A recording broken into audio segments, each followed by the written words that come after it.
The full moon rises on another episode of Werewolf Gaming, and I love Pokemon! I mean, what a phenomenon! Pokemon is more than a video game, it's a cultural landmark, and for good reason. Pokemon is baby's first RPG.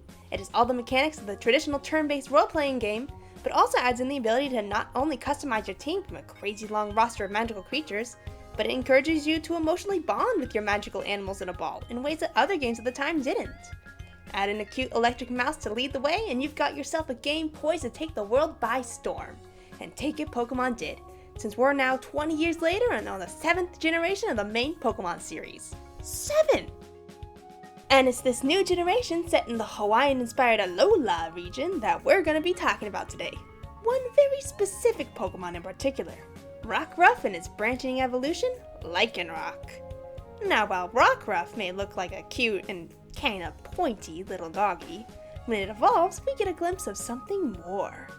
As the name implies, Lycanroc, both the midday form and the midnight form, is a rock type and a lycanthrope. That's right folks, Game Freak has officially made a werewolf Pokemon. I'm so happy.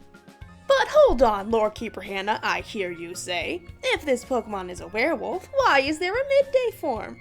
Aren't werewolves creatures of the night? Well, my friend, let me tell you a story. An ancient Nordic story from long ago. You see, there were two gods in charge of carrying the sun and moon through the cosmos. Sol and Mani were their names. But as these two carried the celestial bodies, they were chased by two wolves, Skull and Hati, who wanted to devour the moon and sun, respectively. And when Ragnarok comes, the end of days, the two wolves will finally succeed and consume all light, and the sky will grow dark and collapse onto the earth. Do you see any parallels here? A wolf that evolves differently based on the sun and moon. Careful what your Lycanrocs are eating, folks. But what does this have to do with the Pokemon's rock typing? I'm not sure. But you may be surprised to find out that there are wolf stones out there in the world. See, back in the 16th century, before we hunted wolves down to their endangered levels of the modern day, wolves would dig up the graves of the recently departed and desecrate their bones.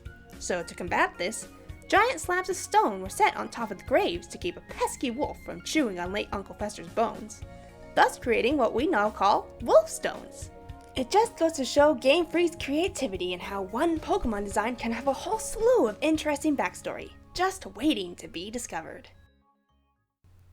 I'm just itching to start my Pokemon Sun and Moon journey. See you in Alola, trainers! And tune in next month on Werewolf Gaming for a supernatural episode. But until then, happy gaming, and I'll see you when the next moon rises.